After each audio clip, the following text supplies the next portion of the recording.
história tinha uma história de criação do Várias. mundo. Uma só? Tem várias. Tem várias. Qual que vocês querem? São três que são as mais famosas, que até justamente é o que eu tenho pesquisado, né, da minha especialização, é essa questão de mitos cosmogônicos, que são mitos de criação, que contam a origem do universo. O mais famoso dos egípcios, mais famoso, mais popular, que você pesquisar rápido você encontra, é o que é de Heliópolis. Acho que você pode deixar ele por último. Que a gente depois pega ele e Boa, continua. boa. Porque o dele é também o mais detalhado. Sim, e os outros puxam ele. Tá bom. Então, tem esse de Heliópolis, que é o nome de uma cidade. Tem o de Mênfis, que aí é uma outra cidade. E aí, no caso, o deus principal dali é o Ptah. Aí o de Mênfis, esse deus Ptah é um deus... Ele tem muita aparência de uma múmia, então ele também é meio esverdeado. Tem uma imagem que eu coloquei que tem todos os deuses. Dá pra dizer que tem vários juntos, e lá vai ter o Ptah. Aí ele é o tipo deus... os Vingadores, assim, vai ter sempre... basicamente. Aí, ó. O Ptah é esse de baixo segundo ali. De baixo, tá. Isso. Então, ele é tipo uma múmia. Exato. Né? Verde é por causa da decomposição, né? A tá. cor que fica. E ele tá branco ali, que ele é mumificado, né?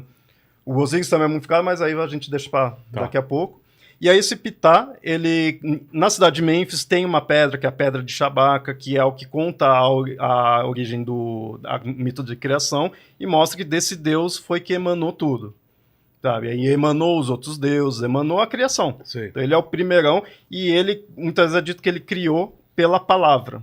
Então é dito assim, como que ele criou? Ele pensou em criar e falou, e foi se criando, né? Então dá para fazer algumas comparações com algumas religiões, até essa coisa, né, de falar, né, de um verbo, né, alguma coisa assim, dá para fazer umas certas comparações. Né? E aí esse é o de Mênfis. E aí puxa, mas eu vou deixar um pouquinho para depois, puxa um pouco das outras cidades. Uma outra que é bem interessante é a do... e só um parênteses. Há quem diga, tem uma hipótese forte, que o nome Egito vem desse deus. Ah, é? Porque seria o templo de Ptah. E aí em egípcio, não vou saber pronunciar aqui, mas você iria traduzir e aí a palavra foi transformando até virar Egito. Por isso que muitas outras línguas colocam Egito com P, né? Egipto. Esse Ptah tá referente ao Ptah, né? Aí a gente vai ver uma semelhança. Uma outra cidade, um outro mito de criação é o de Hermópolis. Que é o de Hermópolis, e todas essas daí também tinha variações dentro delas, né? Do Hermópolis, ele tem a Ogdod, que é um grupo de 8 deuses, que na verdade são 4 casais. E eu acho bem interessante esse de Hermópolis, porque assim, no Egito em geral a gente tem deus do céu, do mar, né, essas coisas naturais. De Hermópolis a gente tem tipo, o deus do infinito, da escuridão, das coisas ocultas. É uma coisa um pouco mais abstrata, né? E aí são esses 4 casais. Acho que também pegou a foto desse? Eu não lembro. Acho que não tava ruim. Mas assim, são 8 deuses, 4 casais, com cabeça de sapo e cabeça de cobra. Por isso que a gente falou de animal, é bem importante. E eles são chamados dos deuses da pré-criação. Porque eles falam, vamos criar ali. E aí, depois que eles falam, vamos criar, que aí começam as alterações. Essa cidade, ela dá bastante importância para um deus também bem famoso chamado Tote, que é um deus escriba, deus dos escribas, deus do conhecimento, e nessa cidade é bem importante, então em algumas versões põe que esses deuses criaram um ovo, desse ovo veio toda a criação, e inclusive o Tote.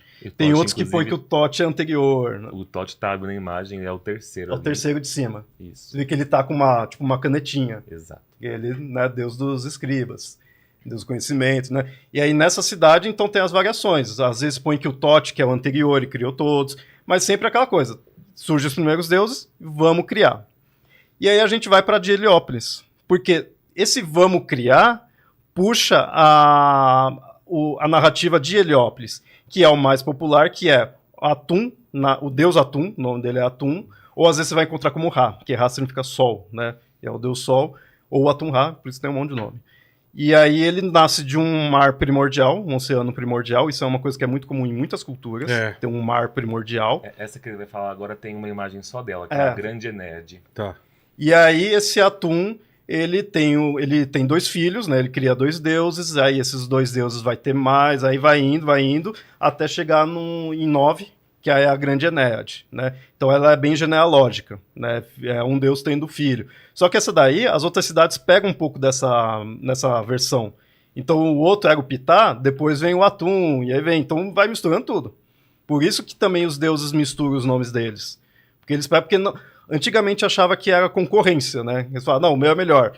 Depois foi vendo que não, vamos complementar. Essa imagem o que é? Vamos Esse lá. é a grande Enéade. Ali em cima tá Ra, mas igual ele falou, pode ser Atum, Atum, pode ser né? Ra ou Atum-Ra ainda. Eu posso só complementar Pode ir lá. uma coisa aí? É que essa é a que a gente mais consegue, às vezes, trazer como se fosse uma historinha, digamos assim, né, com Entendi. início, meio e fim. Vão ter variantes, mas Ra, ele gera Shu e Tefnut sozinho, né? Sem e aí, ter nesse uma parceira. Sim, nesse sozinho vão ter fontes que vão dizer que é se masturbando. Que ele Sério? se masturba e o sêmen cai na terra e surgem os dois. Vão ter variantes que dizem que é do cuspe, né? E vai ter uma que a que mais considerariam meio louca, assim, que é a ideia de falar que Ra tem o princípio masculino e feminino dentro dele, que a mão dele vira uma vulva, e com essa vulva ele se masturba, então ele consegue... Olha o sonho do Paquito aí. Paquito nunca mais precisaria se relacionar com Tá vendo? ninguém, cara. Seria muito bom, Pensa velho. isso, velho. E eu quis citar isso aqui Que porque maravilhoso isso. eu tenho a memória muito nítida da nossa professora do curso de mitologia, contando isso, e ela ficava às vezes meio tímida e falava assim, tem alunos que se assustam às vezes, porque mitologia egípcia, você fala de pênis o tempo todo. É mesmo? Né? Só que eu acho muito interessante ver como os genitais, os corpos são vistos o tempo todo na mitologia egípcia como potência de vida. Sabe? Então, a gente vai falar mais de outros mitos que vão trazer essa ideia. Só que, tipo assim, desde o princípio, tem essa ideia ali de você ver o órgão sexual como potência de vida, que é o que ele representa, né? Então, aí, Shu e Tefnut vão ser... Shu vai ser o ar seco e Tefnut vai ser a umidade.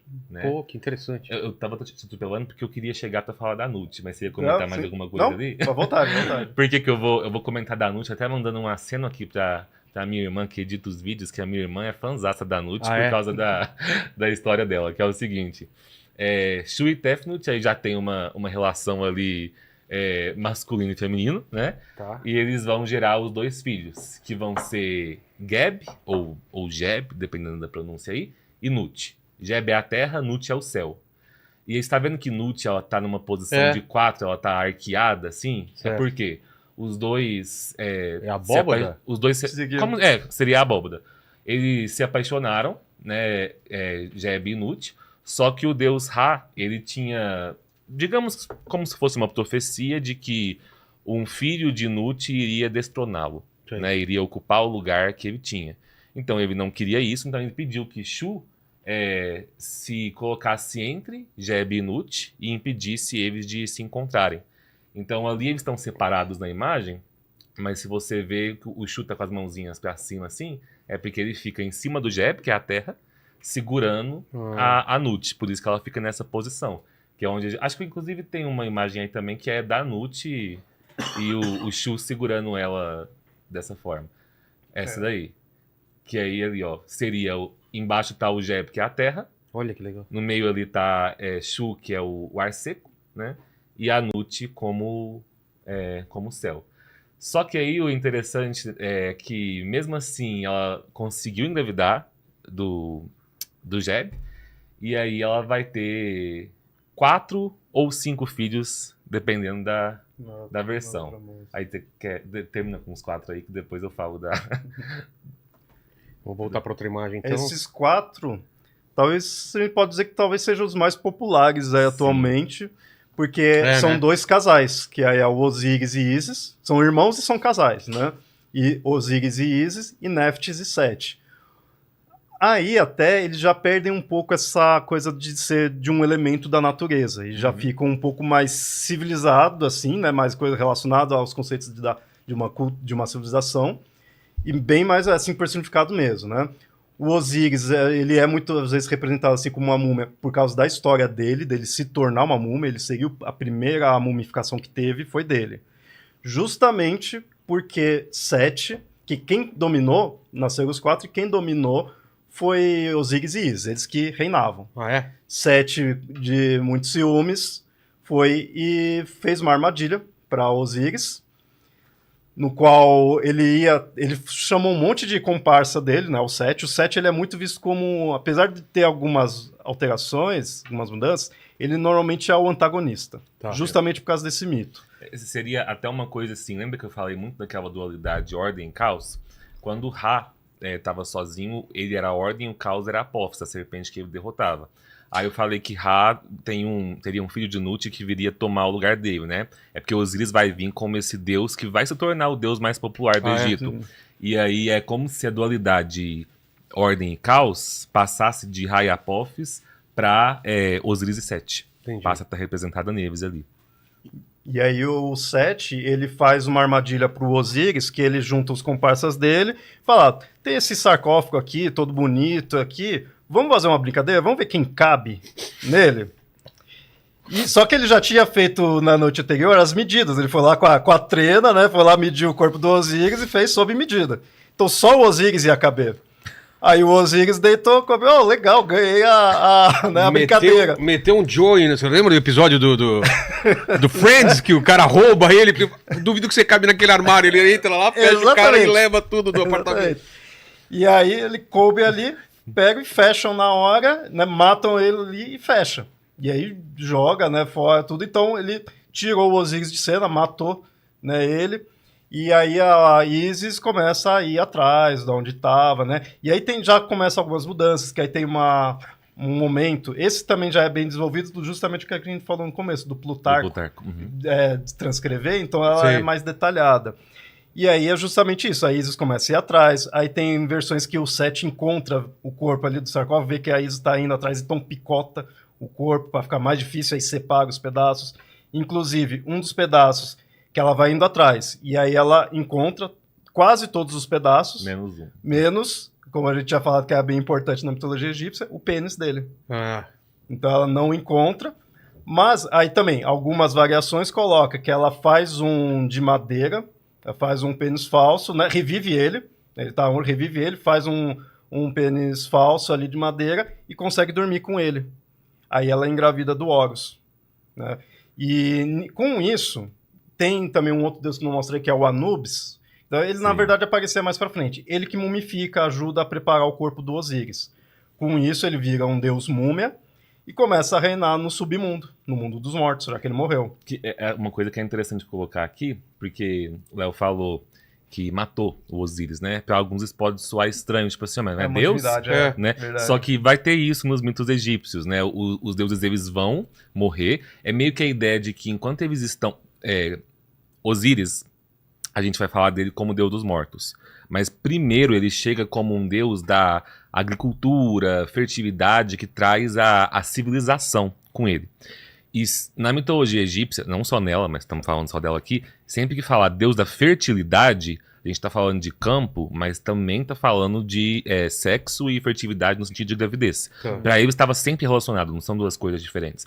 Então o Osíris, ele vem primeiro como esse deus da fertilidade que traz a civilização para o Egito. E aí pense nesse Osíris como, pensamos assim na história, como um faraó que está ali reinando, que está no físico mesmo, interagindo com as pessoas. Então Osíris podia ser morto. Então é por isso que ele morre, né? Aí a Isis consegue reviver ele, mas nesse reviver ele, é como se, vou usar um termo anacrônico aqui, mas como se ele virasse um deus morto-vivo. Ou seja, um deus que não poderia mais estar presente aqui na Terra, né? Sim. Até porque ele, enquanto deus da fertilidade, ter perdido o pênis, que é o símbolo da fertilidade, é como se, tipo assim, precisamos mudar o Osíris de departamento. É basicamente isso. Aí mandam ele para substituir, martelo, né? Para substituir o que antes seria meio que tô usando termos bem anacrônicos, tá, gente? Mas o que seria o cargo do Anubis, né? Que antes Anubis seria visto ali a princípio como esse Deus que guia os mortos ali pro julgamento, e até presidia o julgamento, mas depois Osíris vai chegar ali, vai dar um chega pra lá na Anubis, fala assim, você fica aí com as múmias só, mumificando. Como o Léo disse, o Osíris foi a primeira múmia, né, porque o Anubis mumificou ele, e é por isso que o Osíris é representado daquela forma, com o corpo verde, como o Léo falou, que representa essa a decomposição, né? E mumificado. Inclusive, a gente tem, que nem ele perdeu o pênis, então não tem mais a questão da fertilidade. Mas mesmo assim, principalmente nessa versão que a Isis consegue ainda dormir com ele, nasce o Horus, ela engravida de Horus. Então, sim, o Horus é um nascimento extremamente mágico, extremamente impossível. Sim. Por isso que ele é um herói, né? Porque todo herói, assim, em qualquer mitologia, ele vai ter um nascimento incomum. Ele não pode ser, né, algo normal. E aí, o Horus, por ser filho do Osíris, e nessa época, então, o Sete estava reinando ali, né, tava causando caos, ele vai se vingar. Ou seja, ele vai se vingar do tio dele, que tirou o poder do Osíris, do pai dele, né, do irmão. Isso é uma história que a gente vê em muitos locais, tipo Hamlet. Total. Né? É o mito o arquétipo do tio usurpador. Vai se repetir em várias mitologias. Mitologia hindu também tem, né? Mitologia romana, é muito massa. Chega até no Rei Leão. Rei Leão, os nórdicos, que é da onde veio o Hamlet, que vem do Hamlet. Um filme mais recente aí, o Northman, é justamente essa história. Você assistiu? Essa narrativa, só que dos nórdicos. É um mito nórdico do Hamlet, né? Que gerou o Hamlet, mas essa mesma ideia de se vingar do tio usurpador. E tem uma coisa que é bem massa também, que aí já seria eu pegando aqui uma variante que existe no mito ali e juntando como se a gente fosse tentar fazer um quebra-cabeça para virar uma história só. O El falou do Anubis, né? Vão ter diferentes origens do Anubis, mas geralmente o Anubis vem de uma traição do Osíris, quando ele tem um caso com a Neftis. Os 4 ali são irmãos. A ideia é que Osíris era o irmão amado. Então, tanto Ísis quanto Neftis amavam Osíris.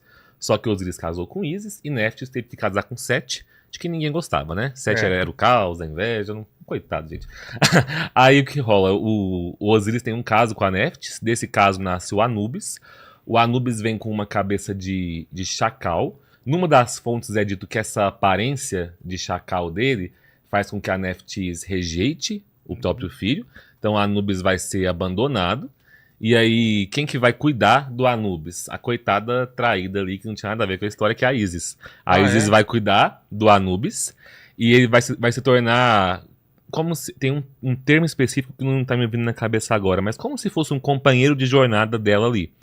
Que aí, lá na frente, quando chegar na parte em que o El contou que o Osíris foi despedaçada, ela foi atrás dos pedaços, a Isis precisa de ajuda, né? Então quem ajuda ela é a própria Neftis, a irmã, a conseguir recuperar o corpo do marido, e quem ajuda a reconstruir e mumificar o marido é o Anubis, né? Então, assim, isso que eu acabei de fazer aqui é uma liberdade de unir variantes dos mitos e colocar como se fosse uma história coesa. Mas quando a gente coloca essa história dessa forma, eu acho que fica um ponto tão interessante, sabe? O Anubis ter sido o filho abandonado, que depois volta pra mumificar o pai, transformar o pai em Deus dos mortos. Depois, o coitado do Anubis, ao invés de ganhar uma promoção lá no Duarte, ainda é um pouquinho sacanagem, eu acho, com o Anubis. Né? Inclusive, ele mumificou o próprio pai. Eu preciso ressaltar aqui, ó, meu Deus predileto, eu sou fã-clube do Anubis. Olha, depois tem imagem do Anubis aí, depois se puder achar. Eu acho que eu coloquei do Anubis no Julgamento dos Mortos aí. E Horus. No Duarte. O que rola com Horus? Do Horus, a grande narrativa, o grande mito dele é justamente essa vingança que ele faz, que aí chega num momento em que ele, quando ele cresce, e assim, sempre a Isis cuidando dele nas escondidas, pro Sete não ver, né? Quando ele cresce, aí até tem umas versões que mostram, quando ele cresce, o Osíris consegue voltar pra Terra e fala, ó, filhão, você tá pronto, vai lá e vinga o pai, né? É bem isso daí. E aí ele começa a briga com o Sete. E aí começa a ter, assim, uma hora um tá vencendo, outro não tá vencendo. Há quem diga que isso daí faz uma analogia à ideia do Alto e do Baixo Egito, que antigamente era separado, e aí se tornou uma coisa só, né? Lembrando sempre que o Alto Egito fica embaixo e o Baixo Egito fica no alto. Né? Sempre lembrando isso.